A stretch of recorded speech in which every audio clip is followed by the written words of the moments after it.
एक ही वक्त, एक ही शहर, लेकिन दो बिल्कुल अलग अलग दुनिया। एक तरफ चमकते लाइट्स, नाचते कदम, झूमती भीड़, और दूसरी तरफ टूटी सांसें, चीखती आवाजें। लगभग 10 लोगों की जानें चली गई और 30 से ज्यादा लोग घायल हो गए। ये कहानी सिर्फ एक क्रिकेट टीम के जीतने की नहीं है, ये कहानी है उस भीड़ की जिसने जश्न में जाने गंवा दी। क्या ट्रॉफी की एक्साइटमेंट में खुद की जिंदगी को खतरे में डाल देना एंटरटेनमेंट है? किसकी गलती थी, टीम की, मैनेजमेंट की, या फिर लोगों की, या फिर नेताओं की? जानने की कोशिश करेंगे आज के इस एपिसोड में। बेंगलुरु 27 मार्च 2025। आईपीएल का सबसे इमोशनल फाइनल मैच खत्म हुआ।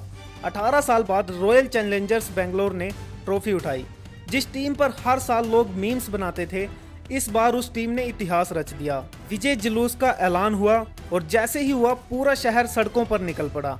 लाल झंडे, विराट की तस्वीरें, ग्लेन मैक्सवेल के पोस्टर, हर गली हर नुक्कड़ जश्न में डूबा था। सीएम, पुलिस, बीसीसीआई सभी ने इस ऐतिहासिक जीत को सलामी दी, लेकिन उस भीड़ को संभालने की तैयारी नहीं की।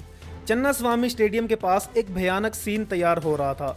लाखों की भीड़ में कोई दिशा नहीं थी, कोई नियंत्रण नहीं था। जैसे ही रात हुई, भीड़ और उगर गई। लोग एक दूसरे को धक्का देते, चिल्लाते, गिरते, लेकिन भीड़ बस बढ़ती रही। और फिर आई वो घड़ी जब चीखें म्यूजिक से तेज हो गई। कुछ सेकंड्स में दर्जनों लोग नीचे गिर गए, पीछे से धक्का और चारों तरफ भगदड़। भीड़ ने रुकने का नाम नहीं लिया। कई लोगों को पैरों तले कुचला गया, कुछ की मौतें वहीं हो गई, कुछ अस्पताल में दम तोड़ गए। अब सवाल उठते हैं कि जिम्मेदार कौन है? पुलिस ने दावा किया कि काबू में था सब कुछ, लेकिन जो तस्वीरें सोशल मीडिया पर वायरल हुई वो कुछ और कहानी कहती हैं। क्या प्रशासन को नहीं पता था कि बेंगलुरु की जनता इस जीत को किस हद तक मनाएगी? क्या आरसीबी मैनेजमेंट को नहीं समझना चाहिए था कि एक आयोजन करना और भीड़ को संभालना दो अलग अलग बातें हैं?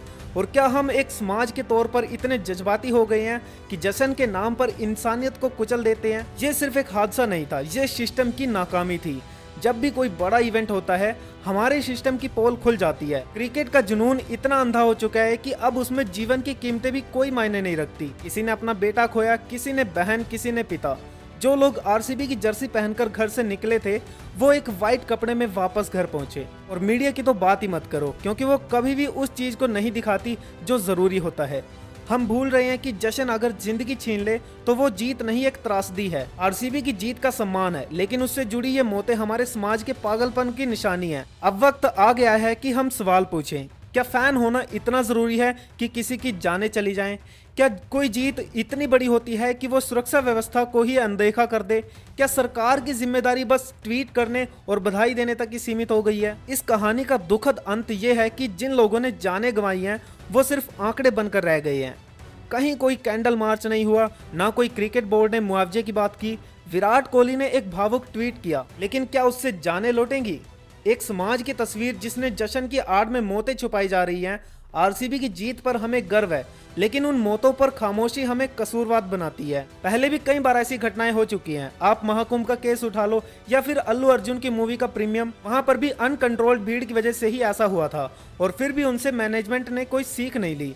इस बार आरसीबी ने ट्रॉफी जीती, लेकिन कुछ लोगों ने जिंदगी हारी। जीत की खुशी अच्छी बात है, लेकिन उसके एक्साइटमेंट में पागलपन दिखाना, खुद की सेफ्टी को ना ध्यान में रखते हुए लापरवाही बरतना सही नहीं है। किसी का कुछ नहीं जाने वाला। मैनेजमेंट, क्रिकेट प्लेयर्स, नेता लोग, सब कुछ पहले जैसा हो जाएगा, लेकिन जिनके घर उजड़े हैं वो पहले जैसे नहीं होंगे। इसलिए अपना और अपने परिवार का ध्यान खुद रखें।